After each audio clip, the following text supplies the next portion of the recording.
Yo les postes, bienvenue pour cette nouvelle vidéo. Nono est avec nous, salut Nono. Salut Sacha. Alors premier match de la Coupe du Monde, on l'attendait avec impatience, même si l'affiche sur le papier, c'était pas du lourd, mais très clairement on voulait voir ce que valait cette équipe du Qatar, qui n'est pas réputée pour être une équipe de football, très clairement. Bon, très clairement Nono, tu vas me donner ton avis, mais moi mon avis va être très simple, il va être très clair, il va être très objectif.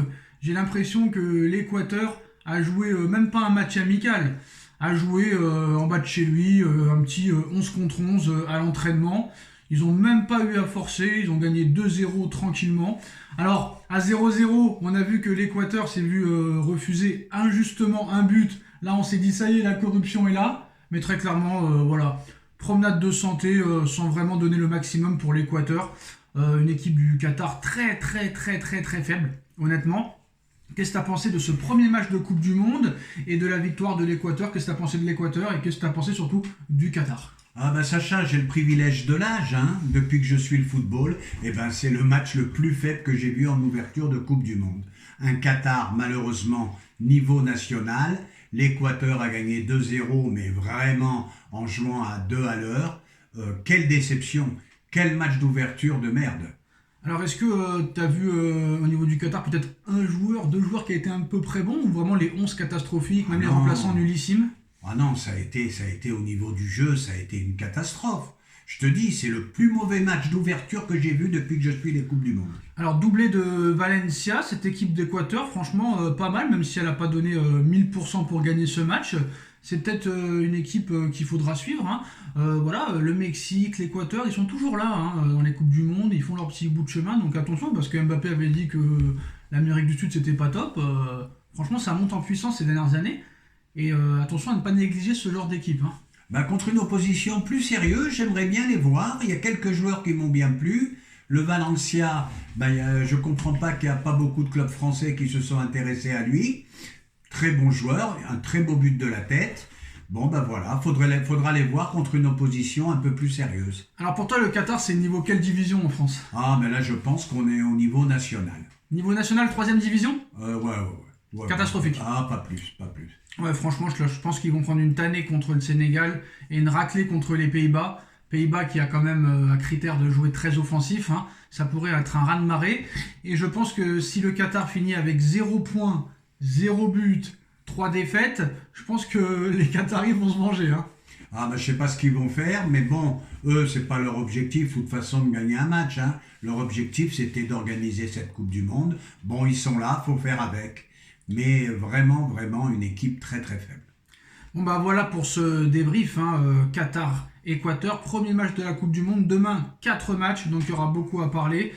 Nono, forfait de Karim Benzema, officiel pour toute la Coupe du Monde, en plus de toutes les blessures. Est-ce que la France est en danger? La France est en danger, et puis je veux surtout dire, je pense qu'il méritait de finir sa carrière, Benzema, avec une belle Coupe du Monde. Un peu triste pour lui quand même. Comment tu vois ce match demain contre l'Australie? L'Australie qui avait malmené la France en 2018 pour le match d'ouverture de l'équipe de France. 2-1 pour la France, et on se rappelle un but pourri de Griezmann sur penalty. Et un but à la dernière minute contre son camp. L'Australie, qui était méconnue quand même du football, avait résisté à cette équipe de France qui était la favorite et en plus de ça championne du monde. Est-ce que l'Australie peut refaire l'exploit contre une équipe de France qui est beaucoup moins forte que quand elle l'a joué en 2018 face à l'équipe de France? Une cote à 12 demain pour l'Australie. Ah oui, une cote à 12. Et moi je dis attention. Contrairement à ce que disent les médias, particulièrement l'équipe, ça va pas être une promenade de santé. Les Australiens, c'est physique, ça se donne à 200%, beaucoup d'intensité. Bon, c'est vrai, il manque peut-être un peu de ballon, mais moi, je vois un match assez difficile. Ça va être très compliqué, surtout que l'Australie va jouer la compétition de sa vie. Ils vont vraiment jouer le match de leur vie. Ce sera peut-être pas le cas de l'équipe de France. Rappelle-toi 2018, un partout, 2-1 sur penalty à l'arraché. Non, c'est Griezmann égalisation sur penalty et but contre son camp à l'arraché. Voilà, donc c'était déjà un match très difficile. Et attention. Alors quand même, on va pas se mentir, avec toutes les blessures qu'il y a, et pas des moindres, et il y a d'autres qui pourraient arriver comme Varane et d'autres joueurs, là si vraiment la France arrive à faire une très grande compétition, chapeau à eux, parce que je pense qu'il y a quand même 3 ou 4 sélections qui sont supérieures à elle, très clairement. Et même les joueurs qu'il va mettre demain sur le terrain, pour moi, il y en a qui n'ont pas réellement le niveau. Moi, je sais pas, le milieu de terrain, Tchouaméni, Rabiot, je demande à voir. Moi, Griezmann en numéro 10, je demande à voir. La défense, pour moi, Kolo Muani derrière, je demande à voir. Curieux, plus curieux que attentiste, on va dire. Et la poisse a l'air de continuer. Kamavinga n'a pas participé à l'entraînement aujourd'hui, une petite gêne aux adducteurs. Donc ça a l'air de continuer. Et moi, je vais te dire un truc. Si Deschamps gagne la Coupe du Monde avec cet effectif-là, alors là, je vais carrément changer de sujet. Ne cherchez plus un entraîneur au PSG. Il faudra aller le prendre. Il faudra prendre Monsieur Deschamps. Parce que là, ça serait vraiment extraordinaire. Alors Nono, la bombe du soir. Cristiano Ronaldo qui veut revenir au Real Madrid en froid avec Manchester United et à la recherche d'un nouveau club. Cristiano Ronaldo aurait proposé ses services au Real Madrid selon la presse espagnole. On parle d'un contrat de 6 mois pour CR7. Alors rien n'est moins sûr, hein. En effet, si la presse britannique confirmait ce dimanche que Chelsea restait un candidat intéressé pour la venue du Portugais, ce dernier pourrait également se laisser tenter par un projet déjà bien connu dans cette optique, et à en croire les récentes informations de Sport, l'ancien du Real Madrid aurait ainsi proposé ses services au Real Madrid, dont il a tout explosé au niveau record de buts, au niveau Ligue des Champions, au niveau Ballon d'Or. Alors en effet, le quotidien précise que la star portugaise voudrait revenir chez les merengues pour une durée de 6 mois seulement. Et par ailleurs, Sport révèle en ce sens que les représentants du joueur sont déjà allés voir le club de la capitale espagnole suite à la blessure de Karim Benzema, forfait pour le mondial, à la recherche d'un possible maintenant renfort offensif.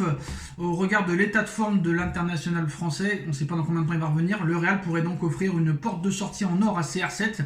Donc méfiance tout de même, puisque c'est la presse espagnole, et en plus de ça catalane, qui précise également que le président madrilène Florentino Pérez ne semble pas très convaincu, même à l'idée d'un potentiel retour de 6 mois. Qu'est-ce que tu penses déjà de cette information ? Moi, je n'y crois pas du tout. Je vais t'expliquer pourquoi. Déjà, Benzema, l'absence prévue, c'est 3 semaines. Donc, il a le temps de revenir pour l'autre saison, on va dire en Liga. Et puis, à la place de qui ? À la place de Rodrigo ? À la place de Vinicius ? À la place de Benzema ? Moi, je n'y crois pas du tout, Sacha. Est-ce que si Benzema c'est plus grave que prévu ? Parce que Benzema ça fait un mois que ça fait 3 semaines. Et ça fait déjà un mois qu'il est blessé. Donc moi je sais pas jusqu'où ça peut aller. Sa blessure, Mané on pensait que c'était pas très grave. Et au bout d'arriver c'était 3 mois et demi. Donc faire attention, attendre le diagnostic officiel. Si jamais cette rumeur ne se faisait pas pour Ronaldo, et si Benzema serait par exemple blessé 2-3 mois, est-ce que le Real pourrait recruter cet hiver et faire une offre à Mbappé par exemple ? C'est le seul cas, ou si sa blessure fait qu'il a une indisponibilité, pour Une offre du Real pour Mbappé, c'est possible ? Cet hiver ? Une offre du Real pour Mbappé cet hiver ? Impossible. Une offre, c'est pas impossible, mais il va refuser. Ah, ils peuvent faire ce qu'ils veulent, mais Mbappé ne partira pas cet hiver. L'été prochain, mais est-ce qu'eux peuvent faire une offre ? Est-ce qu'eux peuvent oser faire une offre ? Oui, je pense. Tu penses ? Je pense. Elle sera évidemment refusée. Si elle est refusée, bien sûr, est-ce qu'ils iront sur un autre profil d'attaque ? Est-ce qu'ils iront chercher peut-être un Vlahovic de la Juve, un Bernardo Silva peut-être, je ne sais pas, mais c'est pas le même profil, mais bon... ou un Mahrez à Manchester City, un Hakim Ziyech. Moi je crois qu'ils vont attendre parce qu'à mon avis ils sont plus sur Haaland que sur Mbappé. Non mais pour cet hiver, est-ce qu'ils vont prendre un renfort offensif si Benzema est absent plusieurs mois ? Parce qu'il y a quand même un match contre Liverpool. Ah, si Benzema est indisponible plus longtemps que prévu, ils peuvent prendre un renfort offensif. Lequel, là je peux pas te dire. En tout cas, on verra dans les prochains jours les postaux. En tout cas, premier match de la Coupe du Monde, défaite du pays organisateur, le Qatar, 2-0 contre l'Équateur. Dites-nous ce que vous avez pensé du match et de toutes ces informations. On like, on partage, on commente, on s'abonne. Merci Nono. Merci Sacha. D'avoir été là et on se retrouve très vite pour une nouvelle vidéo les postos. À bientôt, tchuss.